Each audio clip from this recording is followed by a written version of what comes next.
بچے چونکہ لاڈلے ہوتے ہیں، اگر ماں لاڈ کے ساتھ اس کو سیدھا کرنا بھی چاہے تو خالہ خراب کر دیتی، باپ کرنا بھی چاہے تو پھپھو خراب کر دیتی۔ کیوں؟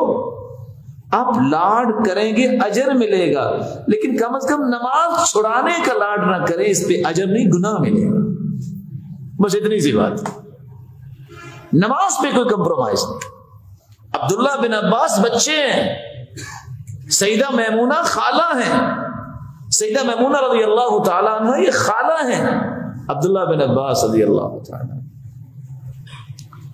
اپنی خالہ کے گھر آ گئے، عشاء کی نماز ہے، بس واپس آ کے سو چکے ہیں۔ آپ گھر میں آئے، سلام کا پہلا سوال یہ کیا ہے، اصلی الغلام، یہ بچہ نماز پڑھ کے سویا، یہ بچہ نماز پڑھ کے سویا۔ یہ مزاج ہے جس کو آج ہم سمجھنے سے قاصر ہیں اور اپنے ہاتھ سے اپنی اولادوں کو ذبح کر دیتے ہیں، ان کی ہڈیوں میں نماز کی محبت آتی نہیں۔ یہ اللہ کے رسول کا اخلاق ہے، اس سے بڑی محبت کیا ہے کہ آپ اپنے اولاد کو جہنم سے آزاد کروا دیں، اس سے بڑی محبت کیا ہے کہ آپ جنت کے انہیں وارث بنا دیں۔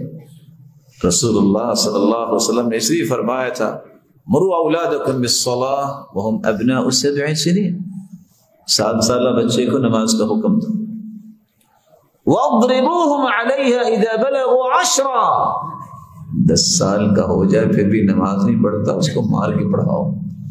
ہم تو مار نہیں پیار، اچھی بات ہے، نہیں مارنا چاہیے، لیکن نماز کے معاملے میں اللہ کے رسول نے حکم دے دیا ہے، اس کے بغیر گزارا نہیں۔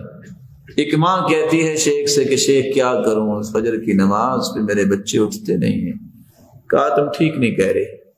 اس نے اگریسو ہو کے کہا کہ یہ کیا ہوا، میں ٹھیک کیوں نہیں کہہ رہی؟ کہا بس ایک سوال کا جواب دے دو، اگر تیرے بچے کے کمرے میں آگ لگ جائے تو کیا کرو گے؟ کہا اجر ہو تو میں تو اس کو کھینچ کے نکالوں گی۔ کہا دنیا کی آگ سے بچانے کے لیے کھینچ کے نکالو گی، جہنم کی آگ سے بچانے کے تم یہ نہیں کر سکتے۔ بس فرق اتنا ہے، فرق اتنا ہے۔ اگر سچی محبت ہے تو نماز پہ کوئی کمپرومائز نہ کرو، ان کو پیار دو، ان کی خواہشات اچھی جو ہیں پوری کرو، ان کو خوشیاں دو، سب اس پہ کمپرومائز نہ کرو۔ یا آپ اپنی اولاد کے ساتھ سچا پیار کریں گے کہ ان کی ہڈیوں میں نماز اس طرح چلی جائے، آج تمہاری آنکھیں بند ہو جائیں تو اس گھر میں اسی طرح وہ تہجد پڑھتے نظر آئیں۔